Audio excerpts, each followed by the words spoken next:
আল্লাহ পাক আপনাকে ভালোবাসেন বলেই লক্ষ লক্ষ কোটি কোটি মানুষ এখন জেনা করছে। আজকের দিনে আপনি ওয়াজ মাহফিলে বসে আছেন। আল্লাহ পাক আপনাকে ভালোবাসেন বলেই আপনি আল্লাহকে সেজদা দেওয়ার তৌফিক পেয়েছেন। আপনি লা ইলাহা ইল্লাল্লাহ কালিমা শিখেছেন। আপনি এই যে কোরআন পড়তে শিখেছেন, কোরআন পড়ছেন, হাদিস পড়ছেন, নবীর দ্বীনের প্রতি মহব্বত আছে। আল্লাহ আপনাকে ভালোবাসেন বলেই হচ্ছে। কখন বুঝবেন আল্লাহ আপনাকে ভালোবাসে? যখন আল্লাহ পাকের অনুমোদিত কাজগুলো আপনার ভালো লাগবে। নামাজ পড়তে ভালো লাগছে, রোজা রাখতে ভালো লাগছে, কোরআন তেলাওয়াত করতে ভালো লাগছে, আল্লাহর জিকির করতে ভালো লাগছে, আলেম ওলামার সাথে থাকতে ভালো লাগছে। ঠিক আছে, আল্লাহর হালাল কাজগুলো যখন ভালো লাগবে বেশি বেশি, বুঝবেন আল্লাহ আপনাকে নির্ঘাত মহব্বত করেন। আর যখন আল্লাহ পাকের নিষেধগুলো, হারাম, মদ আমার ভালো লাগে না, জেনা ভালো লাগে না, আমার খারাপ জিনিস দেখতে ভালো লাগে না, খারাপ শুনতে ভালো লাগে না, বুঝবেন আল্লাহ আপনাকে ভালোবাসে। আর যখন দেখবেন খারাপের পিছনে আপনার ঝোঁক বেশি, দুর্নীতি করতে ভালো লাগে, সুদ খাইতে ভালো লাগে, ঘুষ খাইতে ভালো লাগে, কাউকে ঠকাইলে মনে হয় আমি স্মার্ট হয়ে গেলাম, হ্যাঁ, মানুষের টাকা আত্মসাৎ করতে ভালো লাগে, নামাজ না পড়ে ঘুম দিতে ভালো লাগে, ঠিক আছে, রমজান মাসে বিড়ি টানতে ভালো লাগে, ঠিক আছে, মেয়ের সাথে যে টাঙ্কি মারতে ভালো লাগে, তখন বুঝবেন যে আল্লাহ আপনাকে এখনো ভালোবাসেন বা আপনি আল্লাহর ভালোবাসা পাওয়ার যোগ্যতা হারিয়ে ফেলেছেন। আল্লাহ পাক আমাদেরকে বোঝার তৌফিক দান করুন। এখন আসি, আল্লাহ পাক এবং তার রাসূল আমাদেরকে এমন কি কি কাজ বলেছেন যেই কাজগুলো করলে আমরা সরাসরি আল্লাহর ভালোবাসা পাবো ইনশাআল্লাহ। জানার দরকার আছে কি নাই? আমি অল্প কয়েকটা কাজ বলে শেষ করছি। এক নাম্বার, আল্লাহ এবং তার রাসূল আমাদেরকে জানিয়েছেন আমরা যদি তাওহীদের উপর থাকতে পারি, একত্ববাদ, লা ইলাহা ইল্লাল্লাহ, আল্লাহর ভালোবাসা পাবো ইনশাআল্লাহ। যে ব্যক্তি শিরকের পাপে লিপ্ত আছে সে আল্লাহর ভালোবাসা পাবে না যতক্ষণ না সে তওবা করে ফিরে আসছে। অতএব আল্লাহর ভালোবাসা পাওয়ার জন্য এক নম্বর কাজ কি ভাই? আল্লাহর তাওহীদের কালিমা লা ইলাহা ইল্লাল্লাহ এর উপর থাকা, শিরক বাদ দেওয়া। শিরক সম্পর্কে জানার জন্য একটা বই পড়েন, কিতাবুত তাওহীদ। কি নাম বললাম? কিতাবুত তাওহীদ। একটাই পড়েন, দেখবেন ইনশাআল্লাহ শিরক কাকে বলে, কত প্রকার, কি কোন কোন কাজ করলে শিরক হয় সব জানতে পারবেন ইনশাআল্লাহ। এই বইটা একটু কঠিন, এই বইটার ব্যাখ্যা বের হয়েছে, ব্যাখ্যা যুক্ত বই কিনবেন এবং যেগুলো বুঝবেন না ওলামায়ে কেরামকে জিজ্ঞাসা করবেন, কারণ সবগুলো কিন্তু বুঝতে পারবেন। এক নাম্বার। দুই, নবী সাল্লাল্লাহু আলাইহি ওয়াসাল্লামের অনুসরণ করলে আল্লাহ আমাদেরকে ভালোবাসবেন। দলিল, আল্লাহ পাক সূরা আলী ইমরানের মধ্যে বলছেন 31 নম্বর আয়াতে আল্লাহ বলছেন, কুল, হে নবী আপনি বলে দিন, ইন কুনতুম তুহিব্বুনাল্লাহ, তোমরা যদি, হে আদম সন্তান, হে উম্মতে মুহাম্মাদি, তোমরা যদি আল্লাহর ভালোবাসা পেতে চাও, ফাত্তাবিউনি, তোমরা আমাকে অনুসরণ করো। কাকে? আমাকে বলতে কাকে? রাসূলুল্লাহ সাল্লাল্লাহু আলাইহি ওয়াসাল্লামকে। তাহলে কি হবে? ইউহিব্বুকুমুল্লাহ, আল্লাহ পাকও তোমাদেরকে ভালোবাসবেন। বলে সুবহানাল্লাহ, আল্লাহ আমাকে ভালোবাসবেন ইনশাআল্লাহ। আর কি? ইয়াগফির লাকুম যুনুবাকুম, আল্লাহ পাক তোমাদের সমস্ত গুনাহ মাফ করে দিবেন। আল্লাহু গফুরুর রহিম, আল্লাহ পাক পরম করুণাময়, অসীম দয়ালু। তার মানে আল্লাহকে পাওয়ার, আল্লাহর ভালোবাসা পাওয়ার দুই নাম্বার কি মাধ্যম? নবী সাল্লাল্লাহু আলাইহি ওয়াসাল্লামের সুন্নত অনুযায়ী জীবন করা। ভাই শুরু করব কোত্থেকে? শুরু করবেন চেহারা থেকে। কোত্থেকে? চেহারায় দাড়ি ছেড়ে দিব ইনশাআল্লাহ, রাজি আছি তো? গোফ ছোট করে ফেলবো ইনশাআল্লাহ, রাজি আছি তো ইনশাআল্লাহ? চেহারায় সেজদার দাগ থাকবে ইনশাআল্লাহ, তার মানে নামাজি হতে হবে, ঠিক আছে? পোশাক পরিচ্ছদ হবে রাসূলুল্লাহ সাল্লাল্লাহু আলাইহি ওয়াসাল্লামের মতো, ঢিলে ঢালা মুত্তাকিদের পোশাক। চুল হবে কার মতো? মেসি নেইমারের মতো নাকি রাসূলুল্লাহ সাল্লাল্লাহু আলাইহি ওয়াসাল্লামের মতো? এখনকার ছেলে পেলে মা আমি করব, আমার নবী এইভাবে ওযু করতেন, এইভাবে করব, আমার নবী এইভাবে ইস্তেনজা করতেন, পেশাব পায়খানা করতেন, ওইভাবে করব। এই যে এখনকার ইংলিশ টয়লেট, এই ইংলিশ টয়লেটে বসে নবীর মতো ইস্তেনজা করা যায় না। যাবে? ওলামায়ে কেরামকে জিজ্ঞাসা করেন, নবী সাল্লাল্লাহু আলাইহি ওয়াসাল্লাম বাম পায়ে ভর দিয়ে ইস্তেনজা করতেন। কোন পায়ে? এখন বসেন ইংলিশের উপরে, বাম পায়ে কেমনে বসবেন?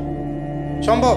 ওই যে আমি বলি, এটা মজা করে বলি, কষ্ট থেকেও বলি, একদম বৈশ্বিক পলিটিক্যাল সিস্টেম থেকে শুরু করে বাথরুমের টয়লেট পর্যন্ত সবকিছুই চলছে পশ্চিমা আদর্শ। এখন সবকিছু, এভরিথিং, একদম বাথরুমের কমোড পর্যন্ত। এখন তো কমোডও উঠাই দিয়েছে, এখন সামনে একটা বালতি রেখে দেয় গামলার মতো, এখানেই পেশাব করতে হয়। দেখেন নাই মনে হয় আপনারা, দেখবেন অচিরেই এগুলো আসতেছে সামনে, দাঁড়ায় বসার কোনো সুযোগ নাই। আর সবগুলো মাপ সমান। আর কারো হাইট যদি 6 ফুট, কারো 5 ফুট হয়, তখন কি হবে? অ্যাডজাস্ট করতে হবে ধরে তখন, নাকি? যুবকরা বুঝতে পারছে, তখন কাউকে লম্বা হতে হবে, কাউকে খাটো হতে হবে, মাপ তো সমান। আর সবার মাপ যদি সমান না হয় এখন কি হবে? হ্যাঁ, আল্লাহ পাক বোঝার তৌফিক দান। এগুলো শয়তানি না বলেন, শয়তানি না বলেন।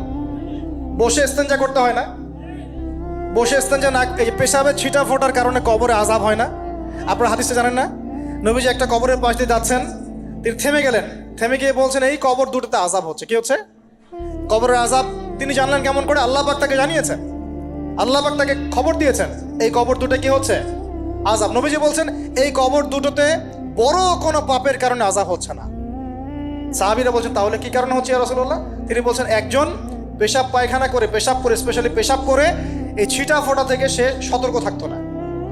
পেশাব করে, ওই যে বলেন আমাদের ছেলেরা প্যান্ট খারাপ ভাই, নামাজে যেতে পারবো না, নামাজে ডাকলে বলে ভাই প্যান্ট নষ্ট। তোমরা ভালো করে হাদিসে শোনো, এই ব্যক্তি বড় কোনো পাপ করে নাই, সে পেশাব করার পরে পবিত্র হতো না, মানে এর ছিটা ফোটা থেকে সাবধান থাকতো না, এই কারণে কবরে আযাব দেওয়া হচ্ছে। বলেন নাউজুবিল্লাহ। অন্য হাদিসে নবীজি বলছেন বেশিরভাগ কবরের শাস্তি পেশাবের ছিটা ফোটার কারণে হয়ে থাকে। আস্তাগফিরুল্লাহ, বলেন নাউজুবিল্লাহ। এই টয়লেটগুলোর মধ্যে পেশাবের ছিটা ফোটা লাগে না? তো এই কোরআনের মধ্য দিয়ে আল্লাহর ভালোবাসা পাওয়া যাবে ইনশাআল্লাহ। সর্বশ্রেষ্ঠ নফল আমলের মধ্যে একটা হচ্ছে কি?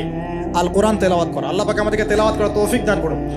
3টা বললাম। 4 নাম্বার, বেশি থেকে বেশি আল্লাহর জিকির করা। কি করা ভাই? চলতে ফিরতে উঠতে বসতে অলওয়েজ সুবহানাল্লাহ, আলহামদুলিল্লাহ, লা ইলাহা ইল্লাল্লাহ, আল্লাহু আকবার, লা হাওলা ওয়ালা কুওয়াতা ইল্লা বিল্লাহ, এগুলো চলতে থাকবে। ঠিক আছে ইনশাআল্লাহ? চলতে ফিরতে পড়বেন আল্লাহুম্মা সাল্লি আলা মুহাম্মদ, আল্লাহুম্মা বারিক আলা মুহাম্মদ। ঠিক আছে? হাসবি আল্লাহ ওয়া নি'মাল ওয়াকিল, রাদিতু বিল্লাহি রাব্বান ওয়া বিল ইসলামি দীনান ওয়া বি মুহাম্মাদিন নাবিয়্যা। যত জিকির আজকার আছে চলতে ফিরতে অলওয়েজ পড়তে থাকবে। লা ইলাহা ইল্লাল্লাহ ওয়াহদাহু লা শারীকা লা, লাহুল মুলক ওয়া লাহুল হামদ ওয়া হুয়া আলা কুল্লি শাইইন কাদির। আস্তাগফিরুল্লাহাল্লাযী লা ইলাহা ইল্লা হুয়াল হাইয়ুল কাইয়ুম ওয়া আতুবু ইলাইহি, লা হাওলা ওয়া লা কুওয়াতা ইল্লা বিল্লাহ। এগুলো পড়তে থাকবেন।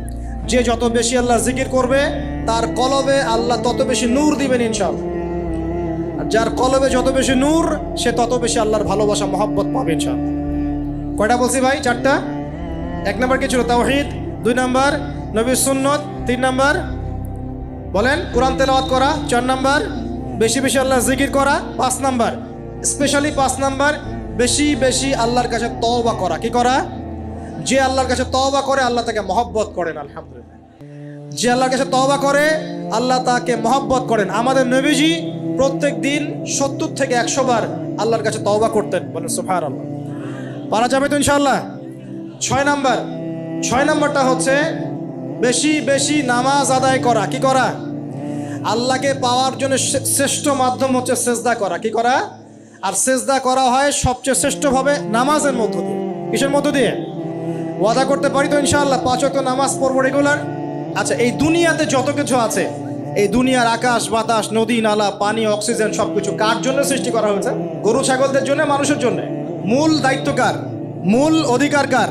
মানুষের নয় কি? তাহলে এই পুরো বিষয়গুলো কি আল্লাহ পাকের ভালোবাসার বহিঃপ্রকাশ নয়? হ্যাঁ। আচ্ছা, এবার আসেন, আল্লাহ পাক আদম আলাইহিস সালামকে সৃষ্টি করে সমস্ত নাম শিক্ষা দিয়েছেন। এই যে নাম শিখানো মানে জ্ঞান শিখানো, এই জ্ঞান শিখানোটা কি আল্লাহর দয়া ভালোবাসা নিদর্শন নয়? একটু ধরায় দিচ্ছি আপনাদেরকে। এবার সামনে আসেন, আল্লাহ পাক ফেরেশতাদের সামনে তাকে উপস্থাপন করলেন, করে বললেন সব ফেরেশতা তোমরা যারা আছো সেজদা করো আদমকে। এই যে আমাদের পিতাকে সম্মানিত করা হচ্ছে, এটা কি ভালোবাসার বহিঃপ্রকাশ নয়? এবার আমাদের পিতাকে সম্মানিত করা হলো, ইবলিস সেজদা করলো না, সে কিয়াস করলো, বাতিল কিয়াস যুক্তি দিল আমি তার চেয়ে শ্রেষ্ঠ ইত্যাদি। আল্লাহ পাক ইবলিসকে অভিশপ্ত করলেন, আমাদের পিতা তাকে জান্নাতে রাখলেন। এই যে জান্নাতে রাখলেন, এটা কি আল্লাহ পাকের ভালোবাসা নয়?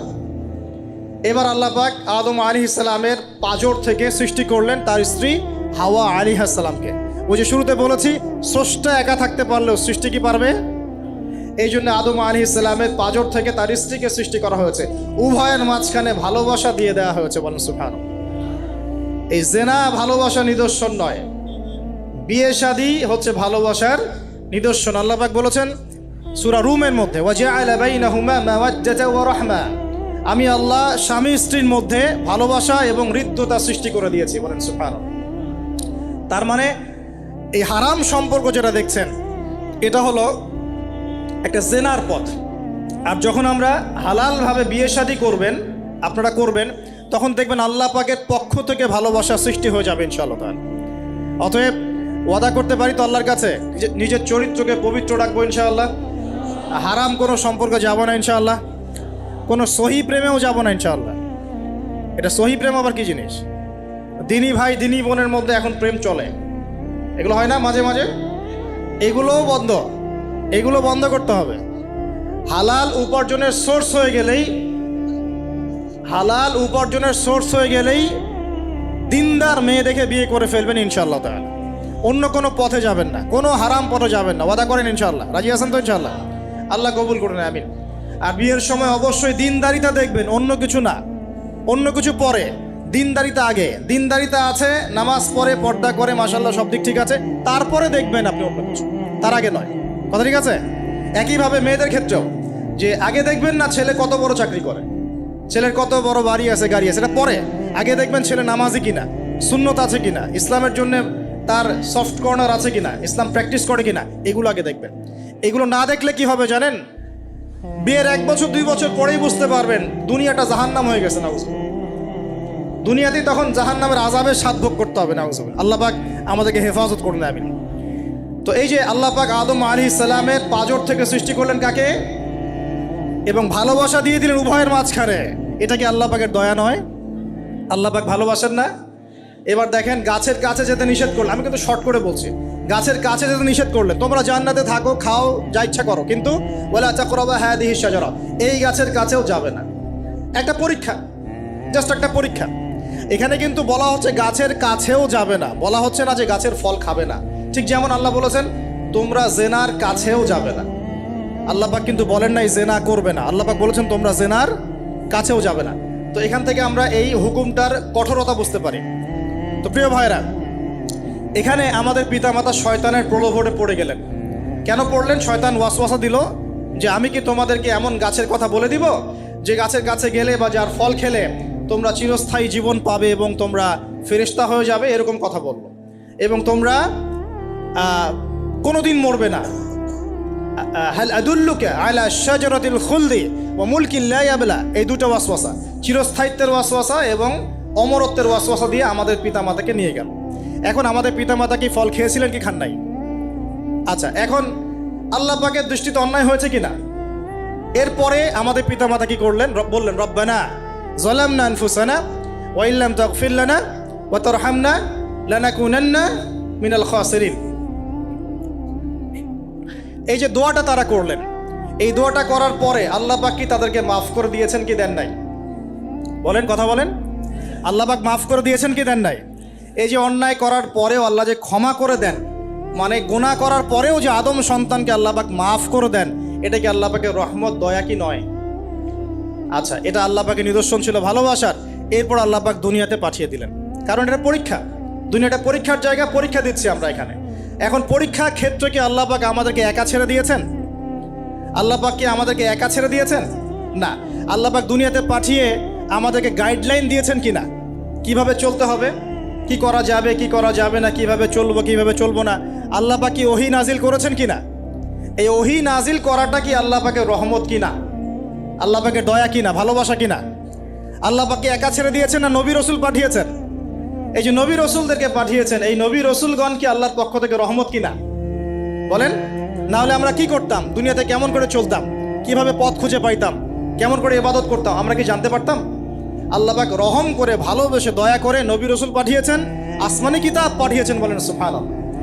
এখন এই নবীদের সিলসিলায় আল্লাহ পাক যে সর্বশেষ নবী মুহাম্মদ সাল্লাল্লাহু আলাইহি ওয়াসাল্লামকে পাঠিয়েছেন, এইটা দয়া কিনা? এটা আল্লাহ পাকের দয়া নয়? আল্লাহ পাকের রহমত নয়? আল্লাহ পাক কি বলেন নাই যে তিনি হচ্ছেন রাহমাতুল লিল আলামিন, তিনি পুরো বিশ্ব জগতের রহমত নয় কি? আচ্ছা, এখন আমাদেরকে যে আল্লাহ পাক নবী মুহাম্মদ সাল্লাল্লাহু আলাইহি ওয়াসাল্লামের উম্মত বানালেন, এটা কি আরো বড় রহমত কিনা? বলেন তো। জান্নাতে যাবে 120 কাতার মানুষ। কত কাতার? 120 কাতার মানুষ ইন টোটাল জান্নাতে যাবে। তার মধ্যে উম্মতে মুহাম্মাদের কত কাতার জানেন? 80 কাতার। কত কাতার? বলেন সুবহানাল্লাহ। তাহলে এটা কি আল্লাহ পাকের দয়া নয়? আল্লাহ আমাদেরকে ভালোবাসেন না? আচ্ছা, আল্লাহ পাক যে আমাদের কাছে তাওরাত, জাবুর, ইনজিল না পাঠিয়ে আল কোরআনের মতো কিতাব পাঠিয়েছেন, যে কিতাবের সমস্ত সমাধান আছে, এটা আল্লাহ পাকের রহমত, দয়া নয়, ভালোবাসা নয়?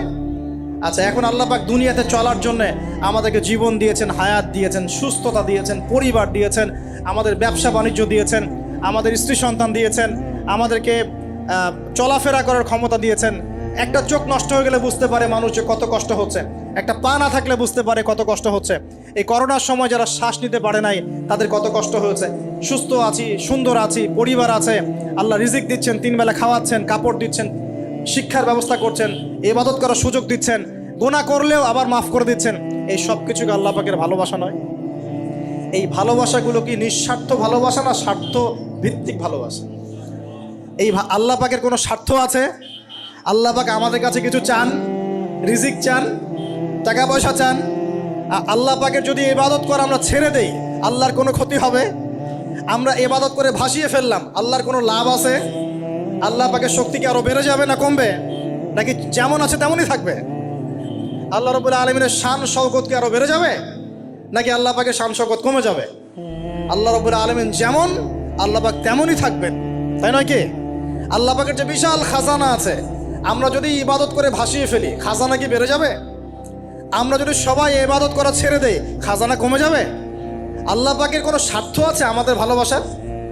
কোনো স্বার্থ নাই। তাহলে আল্লাহ পাক এই পুরো বিশ্বজগৎ সৃষ্টি করেছেন নিঃস্বার্থভাবে, তার স্বার্থ ছাড়া। এত অসংখ্য নেয়ামতে আমাদেরকে ভর্তি করে রেখেছেন আমাদের স্বার্থে, তার কোনো স্বার্থ নাই। কোনো স্বার্থ আছে? এই পরীক্ষায় পাশ করলে আমরা আবার জান্নাতে যাবো ইনশাআল্লাহ। ওই জান্নাতে যাওয়ার পরে কি আমাদের স্বার্থ থাকবে না আল্লাহ পাকের স্বার্থ থাকবে? যে আল্লাহ পাক আমাকে যে জ্ঞান দিয়েছেন, আল্লাহ পাক আমাকে যে লিমিটেড জ্ঞান দিয়েছেন, এই জ্ঞান দিয়ে আমি আগামীকাল কি হবে সেটা বলতে পারি না। বলতে পারি? যে মানুষের জ্ঞান এতই ক্ষুদ্র যে আগামীকাল তার সাথে কি হবে সে বলতে পারে না, সেই মানুষের পক্ষে কি এই অদৃশ্যের জগৎ সম্পর্কে এত গভীর জ্ঞান লাভ করা সম্ভব? মানুষের জ্ঞান কি অসীম না আল্লাহ পাকের জ্ঞান অসীম? এখন সেই অসীম সত্তার পক্ষ থেকে যখন কোনো ওহী আসে, কোনো তথ্য সংবাদ আসে, তাহলে আমি কি সেই জ্ঞানকে পেনিট্রেট করতে পারবো? বরং আমার উচিত হবে সেই তথ্যকে বিশ্বাস করা এবং তার সামনে আত্মসমর্পণ করা। তাহলে আমি ধর্মান্ধ হয়ে সবচেয়ে স্মার্ট মানুষ হয়েছি। যারা আল্লাহ পাকের ওহীতে বিশ্বাস করে সে হচ্ছে সবচেয়ে স্মার্ট মানুষ। কারণ আল্লাহ পাকের ওহীর সব জ্ঞান তো আমি ভেদ করে যেতে পারবো না, কারণ আমি তো আগামীকাল কি হবে তাই জানি না। আগামীকাল কি হবে তাই যে জানে না, সে কিভাবে পরকালের জীবনকে ব্যাখ্যা করবে? কিয়ামতের মাঠে কে কোথায় দাঁড়াবে, কার হাসর কোথায় হবে, কে জান্নাতে যাবে, কে জাহান্নামে যাবে, আমি কি বলতে পারবো? কার সাথে কোন ফেরেশতা আছে, কার সাথে কি আকৃতির শয়তান আছে, শয়তান তাকে কিভাবে ওয়াসওয়াসা দেয়, কবরে কি আযাব হয়, আত্মা কাকে বলে, স্বপ্নে মানুষ কেন দেখে হাসে কাঁদে, স্বপ্ন কিভাবে সত্যি হয়, এরকম অনেক প্রশ্ন আছে গায়েবের। এগুলোকে আমরা ব্যাখ্যা করতে পারবো? অতএব গায়েবে বিশ্বাস না করলে কেউ মুমিন হতে পারে না। আর আল্লাহ রাব্বুল আলামিন এই গায়েবের খবর জানেন। এই গায়েবের খবর থেকে আল্লাহ আমাদেরকে যতটুকু তথ্য দিয়েছেন এতটুকু আমরা জানি, এর বেশি আমরা জানি? আচ্ছা, মায়ের গর্ভে যখন সন্তান, তখন ফেরেশতা লিখে দিচ্ছেন, এক, তার হায়াত কতটুকু হবে, ব্যাস লেখা হয়ে গেছে। লেখা হয়ে গেছে মানে যা হায়াত, যা অপচয় করেছেন তো করেছেনই। এখন সারা জীবন যদি মাথাটা ঠুকরে ঠুকরে কাঁদেন, তাও ওই অপচয়কৃত দিনগুলো ফিরে আসবে না। শিক্ষা নেবেন না এখান থেকে? 30 বছর চলে গেছে মানে 30 বছর আল্লাহর নাফরমানি করেছেন, সারা জীবন মাথা ঠুকরে কাঁদলেও ওই 30 বছর ফিরে আসবে না। আসবে যুবক ভাই? অতএব কি করা উচিত? ফিরে আসা উচিত নাকি এভাবেই চলতে থাকবে? লিখা হয়ে গেছে, পারবেও না কমবেও না। 2, রিজিক কি কি পাবেন, আপনার রিজিক সব লিখা হয়ে গেছে। আল্লাহ রাব্বুল আলামিন 6 দিনে মহাবিশ্ব সৃষ্টি করে মহাবিশ্বের সব জায়গায় যার যার কাজ তাকে বুঝিয়ে দিলেন। কোন গ্রহ কি কাজ করবে, কোন সৌরজগৎ কেমন করে চলবে, দুনিয়া কিভাবে ঘুরবে, সূর্য কিভাবে উঠবে, চাঁদ কিভাবে আসবে, কোন মাখলুক কি কাজ করবে, ফেরেশতাদের কাজ কি হবে, ইত্যাদি ইত্যাদি। আল্লাহ পাক সমস্ত কাজ বুঝিয়ে দিলেন। সূরা আলিফ লাম মিম সেজদা, হামিম সেজদার মধ্যে আছে, পড়ে দেখবেন। আল্লাহ পাক পুরো মহাবিশ্বের দায়িত্ব বন্টন করে দিলেন। এবার আল্লাহ রাব্বুল আলামিন কি করলেন শোনেন। আল্লাহ রাব্বুল আলামিন বলছেন, এই পুরো মাখলুক কায়নাত সৃষ্টি করার পর আল্লাহ পাক তার রহমতকে 100 ভাগে ভাগ করলেন। কত ভাগে? আল্লাহ পাকের দয়া, রহমত, ভালোবাসাকে 100 ভাগে ভাগ করলেন। ভাগ করে 1 ভাগ, মাত্র 1 ভাগ আল্লাহ পাক পুরো মহাবিশ্বে ছড়িয়ে দিলেন। বলেন সুবহানাল্লাহ। বাকি 99 ভাগ রহমত আল্লাহ পাক তার কাছে রাখলেন। এই 1 ভাগ ভালোবাসার কারণেই এই যে সন্তান কান্না করলে মায়ের বুক ফেটে যায়, সন্তান অসুস্থ হলে বাবার বুক ফেটে যায়, যেই বাবা সহজে চোখের পানি কাউকে দেখায় না সেই বাবা জায়নামাজে দাঁড়িয়ে চোখের পানি ছাড়তে থাকে। এই 1 ভাগ রহমতের কারণে আমরা দেখি যে রাস্তার কুকুর পর্যন্ত তার বাচ্চাকে চাটে, আদর করে, মহব্বত করে। এই 1 ভাগ রহমতের কারণে আমরা আমাদের স্ত্রীদেরকে মহব্বত করি, স্ত্রীকে সুখে রাখার জন্য জীবনটা পর্যন্ত বিলিয়ে দেয়। সকাল থেকে রাত পর্যন্ত কোনো ক্ষেত্রে হারাম পথে যেতেও দ্বিধা করি না, স্ত্রী সন্তান সুখে থাক এই আশায়, তাই না ভাই? এই 1 ভাগ রহমতের কারণে গাভী দেখবেন, গাভী তার বাচ্চাকে প্রসবের পর চাটে, গাটা চেটে পরিষ্কার করে দেয়। এই 1 ভাগ রহমতে পুরো কায়নাত টিকে আছে। আর নবী সাল্লাল্লাহু আলাইহি ওয়াসাল্লাম বলছেন বাকি 99% রহমত আল্লাহ পাক তার কাছে রেখেছেন। এই রহমত এবং ভালোবাসা দিয়ে আল্লাহ পাক কিয়ামতের মাঠে মানুষকে মাফ করবে ইনশাআল্লাহ। তার মানে বলেন আল্লাহু আকবার। তার মানে আমরা আশা করতে পারি ইনশাআল্লাহু তাআলা আমরা আল্লাহর জান্নাত পাবো ইনশাআল্লাহ। পাবো কি না? শুধু একটা কাজ যদি উম্মত করতে পারে জান্নাত পাবে। বলে দিব কোনটা? অনেক কাজই আছে কিন্তু স্পেশাল একটা কাজ, একটা। আল্লাহ রাব্বুল আলামিন মেরাজের রাতে তার নবীকে উঠিয়ে নিয়েছিলেন, উঠিয়ে নিয়ে কাছে নিয়ে আসছেন, একদম কাছে, আর যে আরশের কাছাকাছি। নবী সাল্লাল্লাহু আলাইহি ওয়াসাল্লাম বলছেন ওই সময় তার উপর 3টা স্পেশাল ওহী করা হয়েছে। কয়টা? 3টা। একটা হচ্ছে 50 ওয়াক্ত নামাজ। কত ওয়াক্ত? এটা কমতে কত ওয়াক্ত হয়েছে? 5। 5কেও কমানোর জন্য কোন নবী বলছিলেন? মুসা আলাইহিস সালাম বলছেন 5ও পারবে না, কমাই নিয়ে আসেন। 5ও যে পারবে না, মুসা আলাইহিস সালাম কেমন করে জানলেন? তার উম্মত 2 ওয়াক্ত নামাজ ফরজ। কয় ওয়াক্ত নামাজ ফরজ ছিল?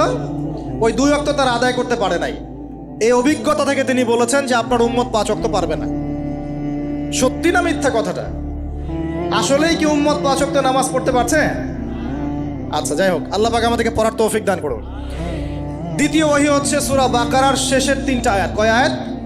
সূরা বাকারার শেষের 3 আয়াত ওহী করেছেন কে? আল্লাহ রাব্বুল আলামিন। কোনো ব্যক্তি যদি রাতের বেলা সূরা বাকারার শেষের 3টা আয়াত পড়ে সারা রাত ইবাদত করার নেকি পাবে ইনশাআল্লাহ। আর 3 নাম্বারটা হচ্ছে স্পেশাল, সেটা হচ্ছে আল্লাহ পাক বলেছেন, হে মুহাম্মদ সাল্লাল্লাহু আলাইহি ওয়াসাল্লাম, বলেন সাল্লাল্লাহু আলাইহি ওয়াসাল্লাম, তোমার উম্মতের কোনো ব্যক্তি যদি আসমান জমিনের সমান গুনাহ নিয়ে আমার সামনে দাঁড়ায়, আসমান জমিন সমান গুনাহ নিয়ে আমার সামনে দাঁড়ায়, কিন্তু আমার সাথে শিরকের পাপ নয়, আমার সাথে কোনো শিরকের পাপ করে নাই, ইনশাআল্লাহ আমি আল্লাহ তার সামনে আসমান জমিন সমান ক্ষমা নিয়ে হাজির হব ইনশাআল্লাহ। তার মানে আমরা যদি ইনশাআল্লাহ তাআলা শিরকের পাপ থেকে দূরে থাকতে পারি, ইনশাআল্লাহ আশা করা যায় আমরা আল্লাহর সন্তুষ্টি পাবো ইনশাআল্লাহ। এরপর আল্লাহ রাব্বুল আলামিন কি করলেন? আল্লাহ রাব্বুল আলামিন পুরো মহাবিশ্ব সৃষ্টি করে সব দায়িত্ব ভাগ করে দিলেন। ভাগ করে দেওয়ার পরে আল্লাহ পাক জান্নাত জাহান্নাম সৃষ্টি করেছেন কিনা? আচ্ছা, জান্নাত এবং জাহান্নাম কার কার জন্য সৃষ্টি করেছেন বলেন? জিন আর মানুষ। আচ্ছা, এখন জান্নাতের চেয়ে কি শান্তির কোনো জায়গা আছে? আচ্ছা, এই জান্নাত কার জন্য সৃষ্টি করেছেন? জিন আর মানুষ। আচ্ছা, তাহলে আল্লাহ পাক মানব জাতিকে ভালোবাসেন কিনা? ভালোবাসেন কিনা? আপনি যখন কাউকে ভালোবাসবেন তাকে সবচেয়ে সুন্দর গিফট দিতে চাইবেন কিনা? তার জন্য সবচেয়ে ভালোটা কিনতে চাইবেন কিনা? আল্লাহ পাক জান্নাত তৈরি করেছেন কাদের জন্যে? আমাদের জন্য। তার মানে আল্লাহ পাক আমাদেরকে ভালোবাসেন কিনা? অবশ্যই বাসেন। খেয়াল করে দেখেন, আত্মীয়তার সম্পর্ক আপনি বজায় রাখবেন। মনে রাখবেন, আমি বারবার একটা কথা বলেছি আপনাদের ওয়াজ মাহফিলে, যে পৃথিবীতে যে কাজই করবেন আল্লাহর সন্তুষ্টির জন্য করবেন। আত্মীয়তার সম্পর্ক বজায় রাখবেন আল্লাহর সন্তুষ্টির জন্যে, তাদের কাছে কিছু পাওয়ার আশায় না। যখনই আপনি কারো কাছে কিছু পাওয়ার আশা করবেন আপনি কষ্ট পাবেন। যখনই কারো কাছে কিছু পাওয়ার আশা করবেন আপনি কষ্ট পাবেন। কারো কাছে এত বেশি পাওয়ার আশা করবেন না। কার কাছে পাওয়ার আশা করবেন? আল্লাহর কাছে, যে আমি এই কাজটা করছি, আল্লাহ আমাকে পুরস্কার দিবে ইনশাআল্লাহ। আমি আত্মীয়তার সম্পর্ক বজায় রাখছি কেন? আল্লাহর কাছে রিজিকে বরকতের আশায়, আল্লাহর সন্তুষ্টির জন্য। মনে রাখবেন প্রিয় ভাইয়েরা, আমল কবুল হওয়ার শর্ত মোটামুটি 3টা। কয়টা? 1 নাম্বার, আমলগুলো হতে হবে আল্লাহর সন্তুষ্টির জন্য। 1। 2 নাম্বার, আমলটা হতে হবে রাসূলুল্লাহ সাল্লাল্লাহু আলাইহি ওয়াসাল্লামের পদ্ধতিতে, অন্য কারো পদ্ধতিতে নয়। 3 নাম্বার, আমলটা করার জন্যে আপনার রিজিকটা হতে হবে হালাল। হারাম রিজিকের আমল আল্লাহর কাছে কবুল হয় না। আল্লাহ পাক আমাদের সবাইকে হালাল রিজিকের ব্যবস্থা করে দিন এবং রিজিকটাকে প্রশস্ত করুন, আমিন। তো রিজিক লেখা হয়ে গেছে 2। 3 নাম্বার লেখা হয়ে গেছে এ ব্যক্তি কি কি কাজ করবে দুনিয়ায়, এ ব্যক্তি দুনিয়ায় কি কি কাজ করবে সব লেখা হয়ে গেছে। এখন যদি একটা চোর বলে যে আল্লাহ পাক আমার তাকদিরে লিখেছিলেন যে আমি চুরি করব, তাই আমি চুরি করেছি। এখন যদি একজন ধর্ষক বলে আল্লাহ আমার তাকদিরে লিখেছিল যে আমি ধর্ষণ করব, তাই ধর্ষণ করেছি। এখন যদি যারা এই জনগণের কিছু সম্পদ আত্মসাৎ করে খেয়ে ফেলছে তারা যদি বলে আল্লাহ তাকদিরে লিখছিলেন জন্যই দুর্নীতি করেছি, তাহলে কথাটা কি হবে? গ্রহণযোগ্য হবে? এখন যদি দলিল দেয় তাকদিরে তো লেখা ছিল। এই আকীদাটার নাম হচ্ছে জাবারিয়া আকীদা। কি আকীদা? জাবারিয়া। এমন একজন ব্যক্তি উমর রাদিয়াল্লাহু আনহুর দরবারে এসেছিল, চোর চুরি করেছে, ধরা পড়েছে। উমর রাদিয়াল্লাহু আনহু বলেছেন হাত কেটে ফেলো। তখন সে বলছে যে আমার হাত তো কাটা যাবে না, কেন? আল্লাহ পাক তাকদিরে লিখেছেন আমি চুরি করব, তাই চুরি করেছি। তো উমর রাদিয়াল্লাহু আনহুর সামনে এই কথাটা বলেছে। আর উমর রাদিয়াল্লাহু আনহু কি বিচক্ষণ মানুষ ছিলেন না বোকাশোকা ছিলেন? বলেন, তার মতো শাসক পাওয়া যাবে? তার মতো আরো একজন শাসক আসবে ইনশাআল্লাহ পৃথিবীতে। তার নাম কি? নবী ঈসা আলাইহিস সালাম, ইনশাআল্লাহু তাআলা। এবং তার আগে আরো একজন ইমাম আসবেন। তার নাম কি? তার নাম হচ্ছে মুহাম্মদ। কি নাম? তার নাম মুহাম্মদ, তার উপাধি হচ্ছে মাহদি। কখন আসবেন? যখন পৃথিবীতে যুদ্ধ বিগ্রহ ছড়িয়ে পড়বে, ব্যাপক আকারে মালহামা চলবে, তখন আসবেন। কাদের পক্ষে আসবেন? মুসলিমদের পক্ষে। কি উদ্দেশ্যে আসবেন? সারা বিশ্বে জুলুম তুলে ফেলার জন্য। এবং আরেকটা কি উদ্দেশ্য? ওই জেরুজালেম উদ্ধার করার জন্য। কোন জেরুজালেম? যেটা এখন ইহুদিরা দখল করে আছে। চারপাশে আরবরা, মাঝখানে ও কেমন করে দখল করে আছে? আরবদেরকে হাতের মুঠোয় নিয়ে নিয়েছে। এই কারণে মুনাফিকদের উপর টিকে আছে সে, এবং তার পশ্চিমা মিত্রদের উপর টিকে আছে। ঈসা আলাইহিস সালাম কেন আসবেন? এই জায়গাটা পুনরুদ্ধার করার জন্য। ঈসা আলাইহিস সালাম কি পরাজিত হবেন না বিজয়ী হবেন? কত বছর বিশ্ব শাসন করবেন? 40 বছর। এগুলো হবে বিশ্বে, এগুলো হওয়া এখনো বাকি আছে। আরও কি হবে? মুসলিমরা কনস্ট্যান্টিনোপল আবার জয় করবে। এই কনস্ট্যান্টিনোপলের মধ্যে ফিতনা দেখা দিবে অচিরেই, মুসলিমরা ওইটা আবার দখল করবে ইনশাআল্লাহু তাআলা। আরও কি হবে? বললাম ভূমিকম্পের বছরগুলো আসবে সামনে, এবং মুতায়নুন শাদীদ, মহামারীও আসবে। আরও কি? বড় বড় 3টা ভূমিকম্প বাকি আছে এখনো। আগে বলেছি লেকচারে, একটা পৃথিবীর পূর্বে, একটা পশ্চিমে, একটা মাঝখানে। এগুলো এখনো বাকি আছে। বিশ্বে অনেক কিছু হওয়া এখনো বাকি আছে। এখন যা দেখছি এগুলোই সব না, এগুলো চলে যাবে। সময় কি হবে? চলে যাবে। আরও নতুন সময় আসবে ইনশাআল্লাহু তাআলা। আমাদের দায়িত্ব কি? আমাদের দায়িত্ব পরিস্থিতি বুঝে দিন ধরে রাখা, আমল করা এবং মানুষকে দিনের দিকে আহ্বান করা। আমরা যদি দায়িত্ব পালন না করি তাহলে কি হবে? আল্লাহ পাক আমাদেরকে সরিয়ে দিয়ে নতুন কওম নিয়ে আসবেন। আল্লাহ পাক সূরা মুহাম্মাদে বলেছেন, ওয়া ইন তাতাওয়াল্লাউ, তোমরা যদি মুখ ফিরিয়ে নাও, ইয়াস্তাবদিল কওমান গায়রাকুম, আল্লাহ পাক নতুন কওমকে তোমাদের জায়গায় স্থলাভিষিক্ত করবেন। সুম্মা লা ইয়াকুনু আমসালাকুম, তারা তোমাদের মতো হবে না, মানে আমাদের মতো অপদার্থ হবে না। উম্মার বিজয়ের শর্ত কি? আল্লাহ সূরা মুহাম্মাদেই বলেছেন, ইন তানসুরুল্লাহ ইয়ানসুরুকুম, তোমরা আল্লাহর দ্বীনকে সাহায্য করো, তবেই আল্লাহ তোমাদেরকে সাহায্য করবে। ওয়া ইউসাব্বিত আকদামাকুম, তোমাদের পা আল্লাহ দৃঢ় করে রাখবেন। আমরা আল্লাহকে সাহায্য না করলে আল্লাহ পাক আমাদেরকে সাহায্য করবেন না। সিম্পল। আল্লাহ পাক সূরা রা'দের মধ্যে বলছেন, ইন্নাল্লাহা লা ইউগাইয়িরু মা বিকওমিন হাত্তা ইউগাইয়িরু মা বিআনফুসিহিম, আল্লাহ পাক কোনো কওমের অবস্থা ততক্ষণ পরিবর্তন করেন না যতক্ষণ না সেই কওম তার নিজের অবস্থার পরিবর্তনের চেষ্টা করে। তাহলে আমাদের পরিবর্তন কেন হচ্ছে না? কারণ আমরা নামাজ ছেড়ে দিয়েছি। 90% মুসলিমের দেশে কত পার্সেন্ট নামাজ পড়ে চিন্তা করে দেখবেন। আমরা কোরআন ছেড়ে দিয়েছি। 90% মুসলিমের দেশে কত পার্সেন্ট বিশুদ্ধ করে কোরআন তেলাওয়াত করতে পারে একটু খোঁজ নিয়ে দেখবেন। কোরআন শুমারি করে দেখেন, নামাজ শুমারি করে দেখেন, তাহলে বুঝতে পারবেন। আর যারা কোরআন পড়তে জানে তাদের মধ্যে কত পার্সেন্ট কোরআনের অর্থটা বোঝে, এটা আরও বড় বিষয়।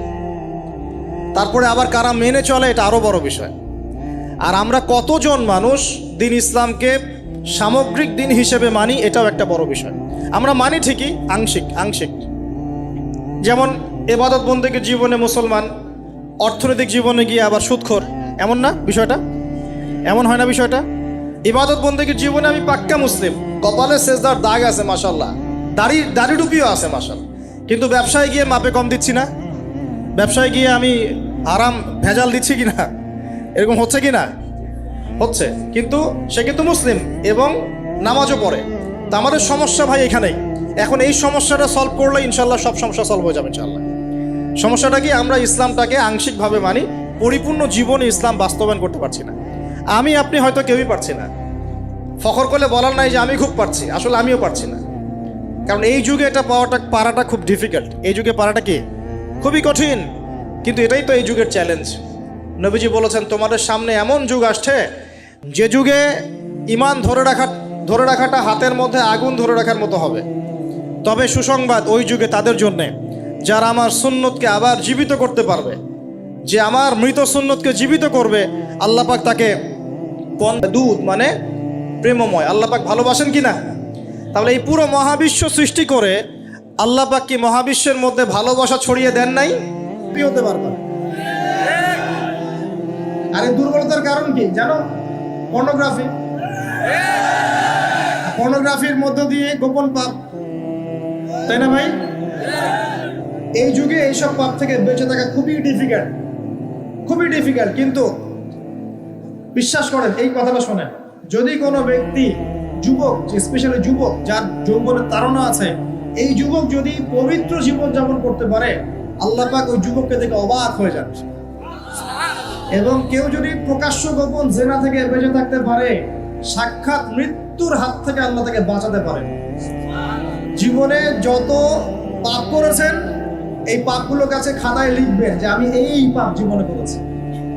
মনে করেন, নিজের সাথে অনেস্ট হবেন, আয়নার সামনে দাঁড়াবেন, চোখ বন্ধ করে রাত্রেবেলা শুয়ে চিন্তা করবেন যে আমার তো বয়স হয়ে গেল 30, 40, 50, সারা জীবনে কি বড় বড় পাপগুলো করেছে। চিন্তা করে দেখবেন আপনি খুঁজে পাবেন। আমি দোয়া করি যে আপনি খুঁজে না পান, কিন্তু পাবেন ইনশাআল্লাহ। আপনি বহু নামাজ আপনি পড়েন নাই, কাজা করেছেন, বহু রোজা আপনি রাখেন নাই, যাকাত ফরজ হয়েছে সেই কবে আপনি দেন নাই, হ্যাঁ হজ ফরজ হয়ে গেছে কবে করছেন না, করেন নাই, বোনের সম্পত্তি দেন নাই, প্রতিবেশীর সম্পত্তি মেরে খেয়েছেন। কোনো ক্ষেত্রে দেখা যেতে পারে, এটাও হতে পারে এমনটাও যে আপনি জনগণের সম্পদও মেরে খেয়েছেন, এমন হতে পারে আপনি করাপশনে ছিলেন, হতে পারে জেনা করেছেন, মদ খেয়েছেন, ইত্যাদি সুদ খেয়েছেন।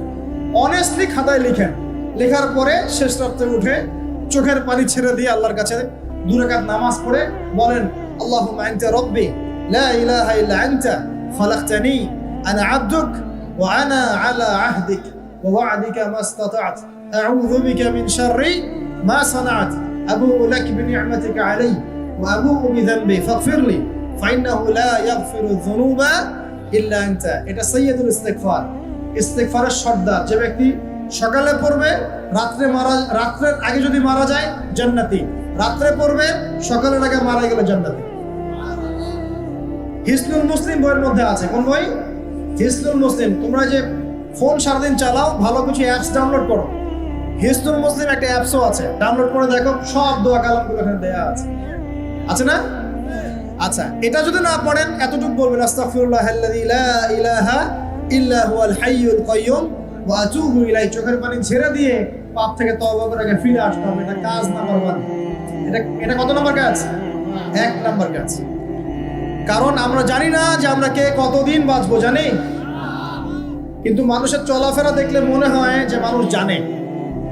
একটা ফয়সালা আল্লাহ পাক দিলেন, এখন আমি চিন্তা করব যে এই নামাজ পড়তে আল্লাহ পাক বলেছেন, আমি চিন্তা করছি যে নামাজ কেন পড়বো, নামাজ পড়ার কি দরকার, এর বৈজ্ঞানিক উপকারিতা কি, হ্যাঁ নামাজ পড়লে এর পিছনে দর্শন কি, এর পিছনে যুক্তি কি। এইসব তন্ত্র মন্ত্র ঘেটে যদি আপনি নামাজ পড়েন, পরিপূর্ণ আত্মসমর্পণ হয় নাই। কখন হবে? আল্লাহ বলেছেন সামি'না আতা'না, আল্লাহ বলেছেন নামাজ পড়তে 5 ওয়াক্ত, বাস নামাজ পড়ে। এর পিছনে কারণ থাকতে পারে, সব কারণ আমার জানা জরুরি না, এবং সব কারণ আমি জানতেও পারবো। এখানে দেখেন একজন নবীর কথা বলি, যার নাম আমরা প্রথমে বলেছি, আল্লাহুম্মা সাল্লি আলা মুহাম্মাদ ওয়া আলা আলি মুহাম্মাদ কামা সাল্লাইতা আলা ইব্রাহিম। নবী মুহাম্মদ সাল্লাল্লাহু আলাইহি ওয়াসাল্লামের নামের সাথে ইব্রাহিম আলাইহিস সালামের নাম কেন, অন্য নবীর নাম নয় কেন? প্রশ্ন করতে হবে না? কারণ হচ্ছে নবী সাল্লাল্লাহু আলাইহি ওয়াসাল্লামের জীবনের যে ধারা, এবং ইব্রাহিম আলাইহিস সালামের জীবনের ধারাগুলো হুবহু একই রকম। শুধু নবী সাল্লাল্লাহু আলাইহি ওয়াসাল্লাম শেষে গিয়ে মক্কা থেকে পুরো জাজিরাতুল আরবে ইসলামিক খিলাফা কায়েম করেছিলেন। ইব্রাহিম আলাইহিস সালাম ওই সময়টা হয়তো পান নাই। That's all. এখন দেখেন ইব্রাহিম আলাইহিস সালাম সম্পর্কে আল্লাহ পাক কি বলছেন। আল্লাহ পাক বলছেন ইয ক্বালা লাহু রাব্বুহু আসলিম ক্বালা আসলামতু লিরাব্বিল আলামিন। আল্লাহ পাক যখনই ইব্রাহিমকে বলেছেন আলাইহিস সালাম আত্মসমর্পণ করো, ইব্রাহিম আলাইহিস সালাম আত্মসমর্পণ করেছেন, বলেছেন আসলামতু লিরাব্বিল আলামিন, আমি জগৎ সমূহের প্রতিপালকের সামনে আত্মসমর্পণ করলাম। একটা মিসাল দিচ্ছি, তার সন্তানকে জবাই করতে বলেছিলেন, মনে আছে? সন্তান বলেছিল যে ইয়া আবাতি ফাআল মা তু'মার, হে আমার আব্বা আপনাকে যে আদেশ করা হয়েছে আপনি তাই করেন। সাতাজিদুনি ইনশাআল্লাহু মিনাস সাবিরিন, ইনশাআল্লাহ আপনি আমাকে ধৈর্যশীল পাবেন। ইব্রাহিম আলাইহিস সালাম জবাই করার আগে কি আল্লাহকে প্রশ্ন করেছিলেন যে এর পিছনে যুক্তি কি, এর পিছনে দর্শন কি, এর পিছনে বিজ্ঞান কি? নাকি আল্লাহ আদেশ করেছেন বাস করেছেন? কোনটা? আল্লাহ পাক আদেশ করেছেন, চোখ বন্ধ করে কাজ করতে গিয়েছেন। এবং এই নবীকে আল্লাহ পাক বলছেন হুয়া সাম্মাকুমুল মুসলিমিন, তিনি তোমাদের নাম দিয়েছেন মুসলিম। তাহলে প্রথম মুসলিম কে পাচ্ছি আমরা এখানে? প্রথম সারির মুসলিম কে পাচ্ছে? ইব্রাহিম আলাইহিস সালাম, যিনি আল্লাহ আদেশ আসলেই বাস্তবায়ন করতে চলে যান। এর নাম প্রকৃত মুসলিম, আত্মসমর্পণ করা। আমরা কি সবকিছুর সামনে আত্মসমর্পণ করতে পারছি? যদি পারতাম তাহলে ইবাদত বন্দেগীর জীবনে পাক্কা মুসল্লি হয়ে অর্থনৈতিক জীবনে পাক্কা সুদখোর কেন হচ্ছে? আমরা নামাজ পড়ি না? নামাজ 5 ওয়াক্ত করি মাশাআল্লাহ, কিন্তু ব্যবসা করতে গিয়ে মাপে কম কেন দেই? ব্যবসা করতে গিয়ে আমি মজুদদারি কেন করি? আমি অন্যকে কেন ঠকাই? কেন ভেজাল মিশাই? পণ্যের সাথে ভেজাল কেন মিশাই? অর্থনৈতিক জীবনে গিয়ে আমি সুদ কেন খাই? ঘুষ কেন নিব? দুর্নীতি কেন করব যখন আমি 5 ওয়াক্ত নামাজ পড়ি? তার মানে কি জানেন? তার মানে আমরা এই আয়াতের উপর আমল করতে পারি নাই। কোন আয়াত? আল্লাহ পাক বলেন উদখুলু ফিস সিলমি কাফা, তোমরা পরিপূর্ণরূপে ইসলামে প্রবেশ করো। এটা আয়াত আমল হয়েছে? কখন পরিপূর্ণ প্রবেশ হবে? যখন জীবনের প্রতিটা ক্ষেত্রেই আমরা ইসলাম পালন করতে পারব। ইসলামকে শুধু ইবাদত বন্দেগীর জীবনেই, খালি নামাজ রোজা হজ জাকাতের নামই কি ইসলাম? ব্যবসা ইসলাম নাই, পরিবারে নাই, অর্থনীতির মধ্যে নাই, রাজনীতির মধ্যে তো নাই। এটাতে থাকার দরকার নাই। এটা আমরা যা ভালো বুঝি তাই। এখানে ইসলামের হেদায়েতের দরকার নাই। এখানে পশ্চিমে অনেক তন্ত্র আছে, সেকুলারিজম আছে, ডেমোক্রেসি আছে, কমিউনিজম আছে। ইসলামের প্রয়োজন আছে? কোনো দরকার নাই। এটা আমরা মুখে বলি ঠিকই, কিন্তু আসলে বাস্তবায়ন কি করা সম্ভব হয়? 100% হয় না, কিন্তু হবে ইনশাআল্লাহ। কবে হবে? যখন ইমামুল মাহদি আসবেন ইনশাআল্লাহ। কবে হবে? যখন ঈসা ইবনে মারইয়ামকে আল্লাহ আবার পাঠাবেন ইনশাআল্লাহ, তখন হবে। আমি একটা ভবিষ্যৎবাণী বলে যাই, এটা আমার ভবিষ্যৎবাণী না। কে বলেছেন? রাসূলুল্লাহ সাল্লাল্লাহু আলাইহি ওয়াসাল্লাম। কিয়ামত হবে না যতক্ষণ পর্যন্ত না ঈসা ইবনে মারইয়ামকে আল্লাহ পাক পাঠাচ্ছেন এবং তিনি একজন ন্যায়পরায়ণ শাসক হবেন, যিনি 40 বছর এই বিশ্বে ন্যায় বা শান্তি প্রতিষ্ঠা করবেন। কে বলেছেন এটা? মুহাম্মদ সাল্লাল্লাহু আলাইহি ওয়াসাল্লাম। কোথা থেকে শাসন পরিচালনা করবেন? বাংলাদেশ থেকে? উত্তর না। কোথা থেকে? যেই জায়গাটার মানে আমাদের মালিকানার জায়গা, সেখান থেকে আমাদের মুসলিম ভাই বোনদেরকে আজকে নির্মম নির্যাতন করে বের করে দিয়েছে না, ওই জেরুজালেম থেকে ইনশাআল্লাহ তাআলা তিনি সারা বিশ্বে ইসলাম প্রতিষ্ঠা করবেন ইনশাআল্লাহ। বিশ্বাস করেন? এটা সত্য কথা। এখনকার অবস্থা থেকে বোঝা যায়। এখন তো মনে হচ্ছে ইসলামের সাথে, বিশ্বের শাসনের সাথে মুসলিমদের কোনো সম্পর্কই নেই, তাই মনে হয় না? কিন্তু এমনটা থাকবে না ইনশাআল্লাহ। বিশ্বাস করেন, এমনটা থাকবে না। হয়তো আমি অপদার্থ একজন মানুষ, আমি অপদার্থ, হয়তো আমরা অনেকে অপদার্থ, আমাদের দ্বারা হচ্ছে না, কিন্তু আল্লাহ পাক এমন একটা প্রজন্ম নিয়ে আসবেন ইনশাআল্লাহ, যারা আল্লাহ পাকের জমিনে আল্লাহর দিনটা প্রতিষ্ঠা করবে ইনশাআল্লাহ। দিন পালন আর প্রতিষ্ঠা এক জিনিস নয়। প্রতিষ্ঠা মানে হচ্ছে কাঁচা পাকা সমস্ত বাড়ির মধ্যে কালিমা লা ইলাহা ইল্লাল্লাহ প্রবেশ করবে ইনশাআল্লাহ।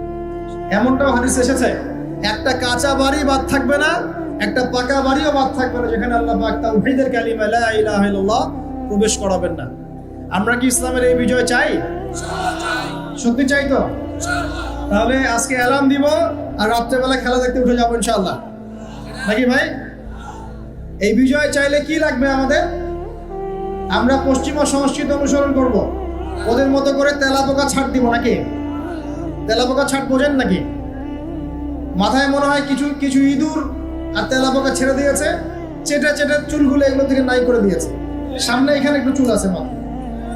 তেলাপোকা ছাড় যুব সমাজ করছে না? কাপড় চোপড়, পোশাক পরিচ্ছদ, তামাদ্দুন, তাহজিব সবকিছু পশ্চিমাদের থেকে নেওয়া হচ্ছে না? সংস্কৃতি নেওয়া হচ্ছে না? আজে বাজে সুদ সুদ ঘুষের সংস্কৃতি চলছে না? অশ্লীলতা, পর্নোগ্রাফি চলছে না? বেলাল্লাপনা, বেহায়াপনা চলছে না? বেপরদামি চলছে না? এগুলো করতে থাকলে কি আমরা সেই বিজয়ী জাতি হতে পারবো কিনা? আমার খোলা একটা প্রশ্ন আপনার কাছে। আমি তো আপনাকে কিছু চাপাই দিতে পারবো না, পারবো? একজন দায়ী বা একজন আলেম বা যে মুআল্লিম, তার কাজ কতটুকু? এতটুকু, এই 2 লাইন, ফাযাক্কির, তুমি উপদেশ দিবে।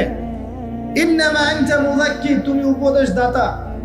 লাস্তা আলাইহিম বিমুসাইতির, তুমি মানুষের উপরে দারোগা নও। আমরা কি দারোগা? শুধু প্রচার করা। যে ব্যক্তি রিসিভ করবে, কবুল করে নেবে, আল্লাহ তাকে দুনিয়াতেও সম্মানিত করবে ইনশাআল্লাহ, পরকালেও করবে ইনশাআল্লাহ। উসমান রাদিয়াল্লাহু আনহু যত বড় বিজনেসম্যান ছিলেন, এখন এত বড় বিজনেসম্যান আছে? তো কি ছিল না সেই স্বর্ণযুগে? ওই স্বর্ণযুগের সুন্নতি আমাদেরকে আমল করতে হবে। আল্লাহ পাক তৌফিক ইনায়াত করুন, আমিন। প্রিয় মা ও বোনেরা, পর্দা ছাড়বেন না। আপনাদের জন্য 4টা কাজ: স্বামীর আনুগত্য করা, লজ্জাস্থানের হেফাজত করা, আপনার 5 ওয়াক্ত সালাত ঠিকঠাক মতো আদায় করা এবং রমজান মাসে সাওম রাখা। নবীজি বলেছেন সাল্লাল্লাহু আলাইহি ওয়াসাল্লাম, জান্নাতের যে কোনো দরজা দিয়ে ইচ্ছা আপনি প্রবেশ করতে পারবেন। আপনার জন্য সহজ। আর স্বামীর আনুগত্য বলতে আমি বুঝাইনি স্বামীর দাসত্ব করতে হবে, এটা বলিনি। এখনকার কিছু ফ্যামিলিস্ট মেয়ে আছে, ওরা আনুগত্য শব্দ মনে হয় যে দাসত্ব মনে হয়। আনুগত্য দাসত্ব এক জিনিস না। আনুগত্য কি? স্বামী কোরআন সুন্নাহর অনুকূলে কোনো কথা বলেছে, আপনি মানবেন। স্বামী বলছে পর্দা করো, তোমাকে ভালোবেসে বলছি তুমি পর্দা করো, তুমি আমার অনেক প্রিয় একজন মানুষ, তুমি বেপর্দায় বাইরে যাবা, লোকজন দেখবে, কেমন হয়? ঠিক আছে, তোমাকে তো আমিই বিয়ে করেছি, তুমি আমার মানুষ, তোমাকে দেখবে কেন? ঠিক আছে, তো এখন স্বামী ভালো কথা বলেছে, আপনি শুনলেন, এটা আনুগত্য।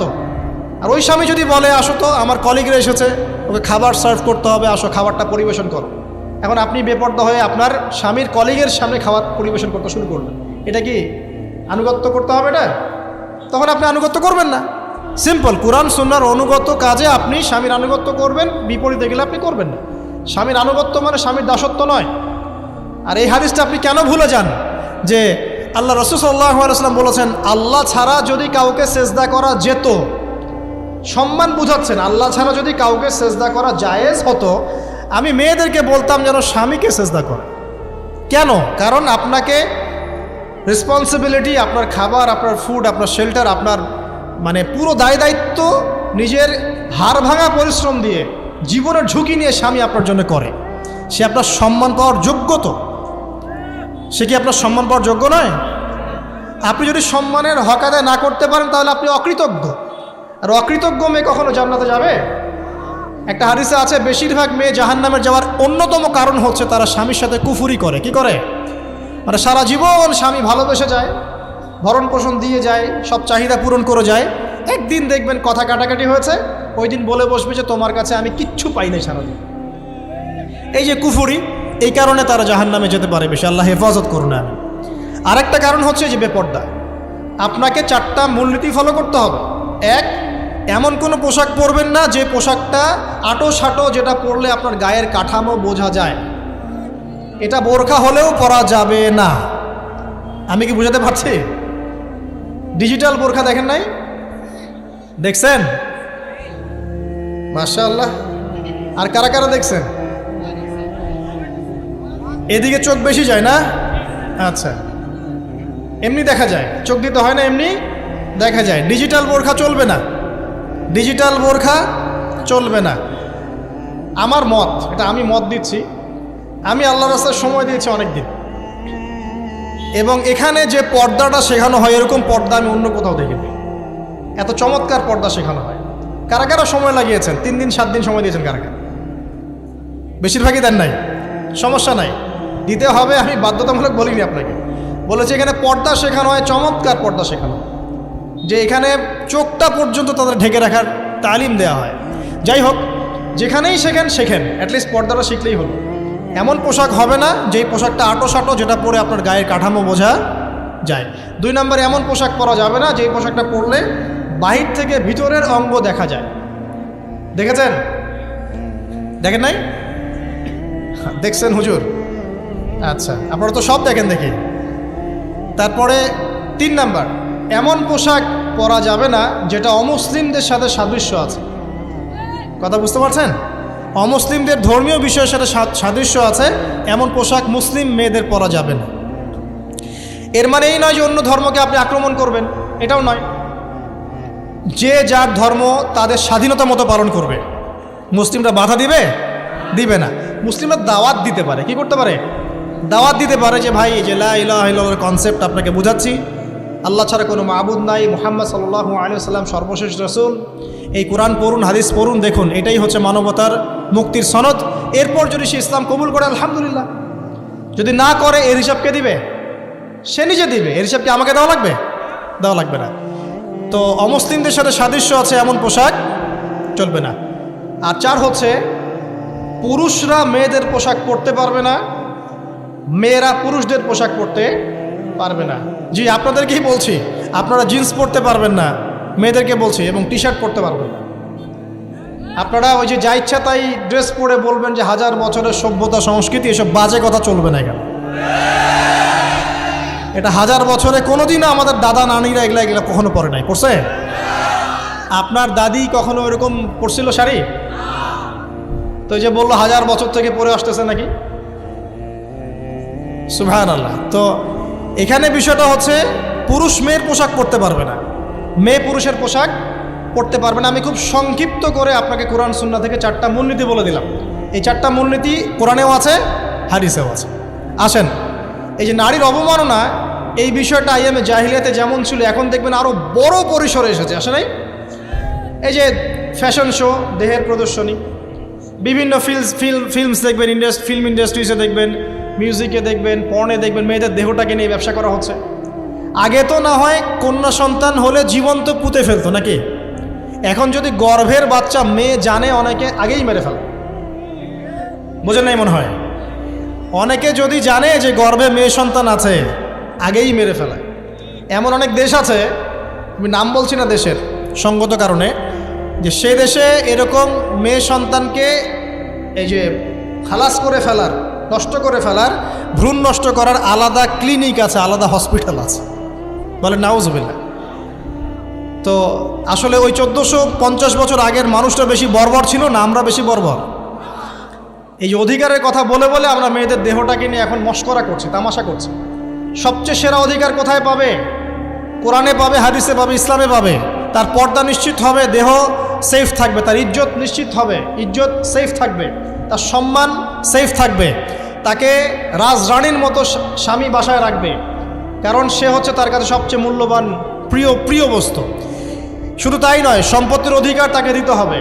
একজন মেয়ে তার ভাইয়ের সম্পত্তি পাবে, তার বাবার সম্পত্তি পাবে, তার স্বামীর সম্পত্তি পাবে, সব দিক থেকে সে সম্পত্তি পাবে। আর একজন ছেলে কিন্তু সব দিক থেকে সম্পত্তি পাবে না। এই বিষয়গুলো যখন এক শ্রেণীর মানুষ বোঝে না, তখন ইসলামের বিরুদ্ধে অহেতুক প্রপাগান্ডা চালানো শুরু করে। সবচেয়ে সেরা সম্মান রক্ষার উদাহরণ দেয়া হয়েছে ইসলামে, কোরআনে এবং হাদিসে। এই কথাটা আপনাদের মা বোনদেরকে বোঝাবেন, তবে নম্রতার সাথে বোঝাবেন, কারণ উচ্চবাচ্য করলে তারা কথা শুনবে না। আর আল্লাহ রাসূল সাল্লাল্লাহু আলাইহি ওয়াসাল্লাম বলেছেন, কিছুটা বাঁকা হাড় দিয়ে তাদেরকে তৈরি করা হয়েছে। যদি আপনি শক্ত করে চাপ দিতে যান তাহলে ভেঙে যাবে, আর যদি আপনি ওই অবস্থায় ছেড়ে দেন তাহলে বাঁকাই থেকে যাবে। এখানে আপনাকে হিকমা অবলম্বন করতে হবে। আল্লাহ পাক তৌফিক দান করুন। একটা বিষয় বলছিলাম, ওই যে শিরকের পাপ এখন গ্লোবালাইজেশন হয়েছে না, ওই সুদের পাপ এখন গ্লোবালাইজেশন হয়েছে না। গ্লোবালাইজেশন বোঝেন? মানে বিশ্বায়ন, পুরো বিশ্বে ছড়িয়ে পড়েছে না। আরেকটা হচ্ছে এই যে মেয়েদের অবমাননা, এটা সারা বিশ্বে ছড়িয়ে পড়ে নাই? আচ্ছা, আর দুটা বলবো, এরপর বলে আমি শেষের দিকে যাচ্ছি। আসা, একটা হচ্ছে মাদক। আইয়ামে জাহিলিয়াতের অন্যতম সেরা পাপ ছিল কি? মাদক। ওই যে বলছেন জাহিলি যুগ, কেন বলছেন জাহিলি যুগ? বিকজ ওইখানে মাদক খেত মানুষ বেশি।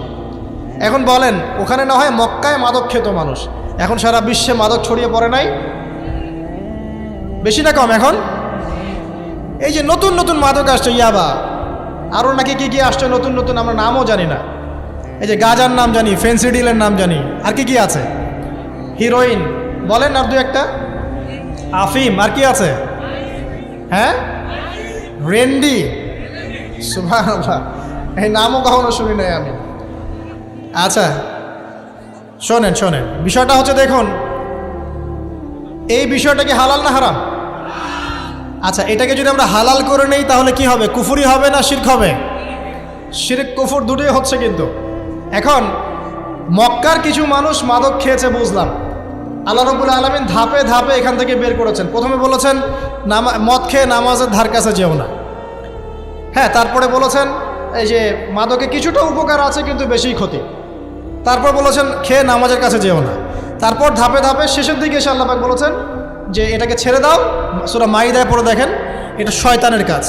তখন সাহাবায়ে কেরাম রাদিয়াল্লাহু আনহুম পুরোপুরি মাদক থেকে নিজেদেরকে মুক্ত করলেন। এরপরে কি কখনো তারা মাদক ছুঁয়েও দেখেছেন? বরং মাদক দ্রব্য সেবন করলে 40টা লাঠি বেত্রাঘাত করতে হয়, ইসলামিক শাস্তি। কয়টা লাঠি? আর উমর রাদিয়াল্লাহু আনহুর সময়ে 40 লাঠিকে বাড়িয়ে 80 লাঠি করা হয়েছে। কত লাঠি? 80 লাঠি। কিন্তু আরও একটা পাপের শাস্তি আছে, বলবো? অপবাদ, এখন যেটা বেশি দেওয়া হয়, অপবাদ, মিথ্যা অপবাদ, সতী সাদী নারীর উপরে মিথ্যা অপবাদ, এর শাস্তি হচ্ছে 80 লাঠি। আবার 100 লাঠির শাস্তি আছে, 100 লাঠি। এটা কিসের জানেন? জিনা, জিনা, এই যে যারা করছেন এর শাস্তি হচ্ছে 100 লাঠি, তাও জনসমক্ষে দিতে হবে, গোপনে না। আর 1 বছরের জন্য এলাকা ছাড়া করতে হবে। রজম একটা শাস্তি আছে, রজম। এটা কি? রজম মানে পাথর নিক্ষেপ করে হত্যা। এটা তো বর্বর, তাই না? অমানবিক, মধ্যযুগীয়। এসব কথা শুনছেন না? শোনেন, কিছু কিছু বিষয় আছে যে বিষয়গুলো করার পরে এই পৃথিবীতে মানুষ বেঁচে থাকার অধিকারটা হারিয়ে ফেলে। কথা বুঝতে পারছেন না? কিছু কিছু পাপ আছে, এগুলো করলে পরে মানুষ এই পৃথিবীতে বেঁচে থাকার অধিকারটা হারায় ফেলে। যেমন কোনো বিবাহিত ব্যক্তি যদি জেনা করে, নাউজুবিল্লাহ, কোনো ছেলে যদি কোনো ছেলের সাথে যৌন সম্পর্ক করে, সমকামী করে, বা এটাকে যেটা গে মানে যেটা কি বলে, সমকামিতা, ঠিক আছে, এই কাজ যদি কেউ করে, নোংরা কাজ যদি কেউ করে, কোনো মেয়ে যদি কোনো মেয়ের সাথে এরকম কোনো কাজ করে, একই পাপ। এইসব পাপ করলে পরে এই পৃথিবীতে বেঁচে থাকার অধিকারটা সে হারিয়ে ফেলে। কথা কি বুঝতে পারছেন? আচ্ছা, তখন শাস্তি হচ্ছে আল্লাহ রাব্বুল আলামিন পাথর নিক্ষেপ করে হত্যা করতে বলেছেন।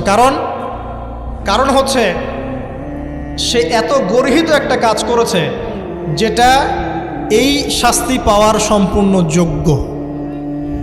এবং কওমে লূত নামে যে কওম ছিল, ওই কওমটাকে আসমানে উঠিয়ে আল্লাহ পাক পাথর বর্ষণ করে এভাবেই শেষ করে দিয়েছে। জর্ডান একটা দেশ আছে না, জর্ডান, জর্ডানের পাশে ডেড সি নামে একটা জায়গা আছে, ডেড সি, মৃত সাগর। ওইখানে সাদুম নামে একটা গোত্র থাকতো। কোন গোত্র? সাদুম। ওই সাদুম গোত্র এরকম সমকামী ছিল। আল্লাহ রাব্বুল আলামিন লূত আলাইহিস সালামকে পাঠিয়েছিলেন, তারা হেদায়েতের বাণী শোনে নাই। আল্লাহ পাক ওদেরকে আসমানে উঠিয়ে পাথর নিক্ষেপ করে উল্টা দিকে দাফন করে দিয়েছে। তো কিছু কিছু পাপ আল্লাহ পাক সহ্য করেন না, আল্লাহ পাকের আরশ কেঁপে ওঠে। এই পাপগুলো সেরকম পাপ। কথা বুঝতে পারছেন? তো এই যে জিনা, পর্নোগ্রাফি, ব্যভিচার, পরকে, এগুলোর মধ্য দিয়ে আমরা নারীর অবমাননা করছি না? এবং ধর্মের মাধ্যমেও মাঝে মাঝে করছি, যখন আমরা ধর্মের নামে মেয়েদের অধিকার দিচ্ছি না। অনেকেই সম্পত্তির অধিকার দিচ্ছেন না, অনেকেই শিক্ষিত করছেন না, অনেকেই আরও যৌতুক নিচ্ছেন না, যৌতুক নিচ্ছেন না অনেকেই। যে বিয়ের সময় যৌতুক নেয়, এটা তো মেয়ের উপর, মেয়ের পিতার উপর টর্চার করা, সম্পূর্ণ হারাম, সম্পূর্ণ হারাম। তারপরে দেখবেন, রিপোর্টগুলো পড়ে দেখবেন যে এই বছর 2000 কত, এটা 22, এই 22-এই গভর্নমেন্ট রিপোর্ট অনুযায়ী নিবন্ধিত প্রায় 1339টা ধর্ষণের মামলা হয়েছে। তো এটা এখন অ্যাভেলেবল, যে কোনো সব জায়গায় ধর্ষণ হচ্ছে, এখন অ্যাভেলেবল। মানুষ এটাকে স্বাভাবিক মনে করছে, এখন নর্মাল, নর্মাল ধর্ষণ হতেই পারে, মানুষ এখন এমন মনে করছে। প্রত্যেক দিন পেপার খুলবেন, দেখবেন রেপের খবর, প্রত্যেক দিন খবর শুনবেন ধর্ষণের খবর। আর সব খবর তো আসে না, আসে হয়তো 10%, 20%, 30%, বেশিরভাগই আসে না। এলাকায় মোড়ে মোড়ে দেখবেন, গ্রামে গঞ্জে শহরে বন্দরে খালি ইফটিজিং দেখবেন, খালি ইফটিজিং। মেয়েদেরকে যৌন হয়রানি করা হচ্ছে বাসে, অটোতে, টেম্পুতে, সব জায়গায়। বাসের মধ্যে মেয়েকে রেপ করে ফেলা হচ্ছে। একটা বাচ্চা মেয়ে যে বোঝেও না যে সেক্সুয়াল বিষয়গুলো কি জিনিস, ওকেও রেপ করা হচ্ছে। এই যে মহামারী, আপনি তো বুঝতে পারছেন না যে আমরা কোন সমাজে আছি। এই সমাজে আপনার মেয়ে তো সেফ না, আমার মেয়ে তো সেফ না। আমার মেয়ে, আপনার মেয়ের ভবিষ্যৎ কি হবে, এর ভবিষ্যতের নিশ্চয়তা কে দিবে? আপনার মেয়ের ইজ্জতের ভবিষ্যতের নিশ্চয়তা কে দিবে? এই নিশ্চয়তা দেওয়ার মতো মানুষ কোথায়, নেতা কোথায়? কারো ঘরের স্ত্রী, কারো ঘরের বোন, কারো ঘরের মেয়ে এখন সেফ না। যে কোনো দিন, যে কোনো জায়গায়, যে কোনো দুর্ঘটনা হতে পারে। বাসে, ট্রাকে, ট্রেনে, অটোতে, সব জায়গায় হতে পারে। আর এগুলোকে আমরা প্রমোট করছি, এখন নগ্নতাকে প্রমোট করছি, পর্নকে প্রমোট করছি। এই নগ্নতা, পর্ন, এসব দিয়ে মানুষের মাথাটাকে পুরো জানোয়ার বানিয়ে ফেলা হয়েছে। পর্ন দেখাতে দেখাতে ছেলেদের মাথাটাকে জানোয়ার, পশু বানিয়ে ফেলা হয়েছে। এরা এখন বোঝে না যে মেয়ে কি জিনিস, মা কি জিনিস, বোন কি জিনিস, তাও বোঝে না। ভাই বোনের সাথে জেনা করেছে, চাচাতো বোন চাচাতো ভাইয়ের সাথে জেনা করছে, চাচাতো ভাই ফুফাতো বোনের সাথে জেনা করছে। রংপুরের খবর শুনলাম যে মায়ের সাথে ছেলেও জেনা করেছে। নাউজুবিল্লাহ। এগুলো কেন হচ্ছে? এই মহামারী কেন হচ্ছে? কি সমাধান দিবে? সমাধান ইসলামে ছিল, আমরা নেই।